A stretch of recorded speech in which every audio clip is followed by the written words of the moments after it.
Philippe, vous qui les connaissez par cœur, comment expliquez-vous chez nos élites cette comment dire, incapacité ou Ça vous fait réticence sourire. à faire des analyses à partir de constats un peu objectifs?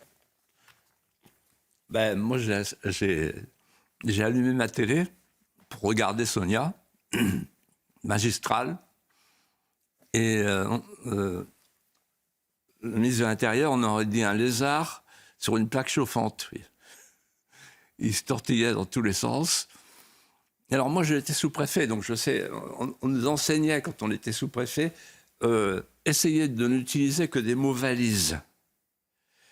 Un mot valise, c'est un mot que vous comprenez, alors vous ne pensez pas la même chose. C'est très fort. Par exemple, au lieu de dire submersion migratoire, vous dites défi migratoire. Là, le gars qui est contre l'immigration, il comprend défi migratoire, oh là là. Et le gars qui est pour l'immigration, il dit oui, c'est un vrai défi migratoire. Oui. Il faut en faire rentrer plus. Vous voyez, ça s'apprend dans les écoles. Oui. Et donc là, j'ai retrouvé le sous-préfet de Vendôme que j'étais, avec une certaine tendresse pour ce brave homme qui était à la torture. Et alors, Sonia lui a fait tout avouer. Extraordinaire. Alors, en fait, il y a eu quatre moments clés que je reprends. Le premier, donc, il vasouille sur les clandestins. Donc la veille, c'était 200 000. Et là, on monte à 400, 450, 500, 600, 700. Et le lendemain, il y a le ministre de l'Intérieur, l'ancien le ministre de l'Intérieur, qui est passé chez LCI, qui a dit c'est plutôt 1 million. Ah, on va finir par savoir. Vous vous rendez compte, ces gens-là, on leur fait confiance pour notre sécurité. Ils ne savent même pas le chiffre des clandestins. Normalement, dans n'importe quel autre pays, ils sont virés tout de suite. Ensuite, elle lui dit submersion migratoire, monsieur le ministre, et il dit défi migratoire. Il dit je n'utiliserai pas ce mot-là. Donc il n'y a pas de submersion migratoire et il n'y a pas de problème d'immigration. Ok, d'accord. Bon. Ensuite, c'est pas fini. Il dit il n'y a pas de lien entre l'immigration et la délinquance. Elle insiste, Sonia Mabrouk, qui dit non, il n'y a pas de lien entre j'utiliserai pas ça, faut pas blesser la diversité, etc. Ensuite, j'utiliserai pas le mot assimilation qu'utilisait son prédécesseur, qui est dans le Code civil. L'assimilation, c'est faire de l'autre un autre soi. Si vous ne faites pas de l'autre un autre soi, vous cultivez en face de vous une civilisation qui n'est pas la vôtre et qu'un jour, évidemment, vous mettra dehors. Et enfin, chez Pompon, il a dit la France est construite sur la diversité.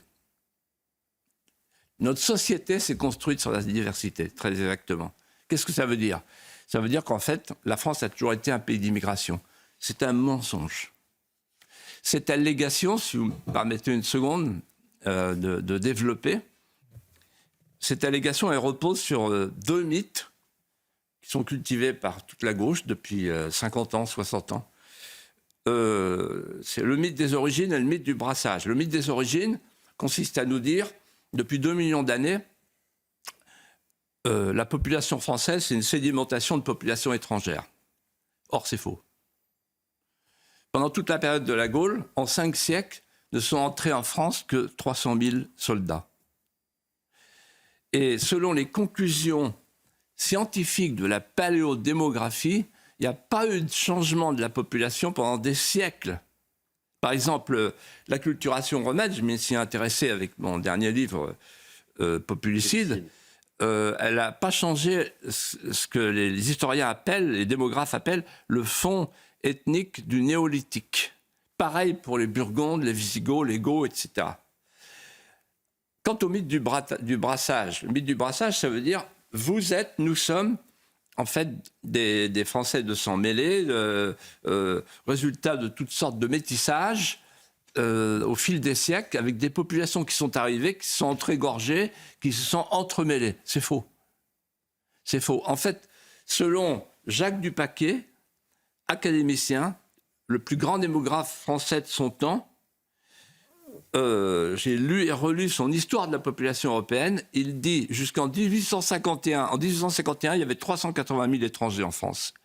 Jusqu'en 1851, la France était non pas un pays d'immigration, mais un pays d'émigration. Les seuls immigrés, c'était les épouses royales, Blanche du Cassis, Marie-Thérèse d'Autriche, etc.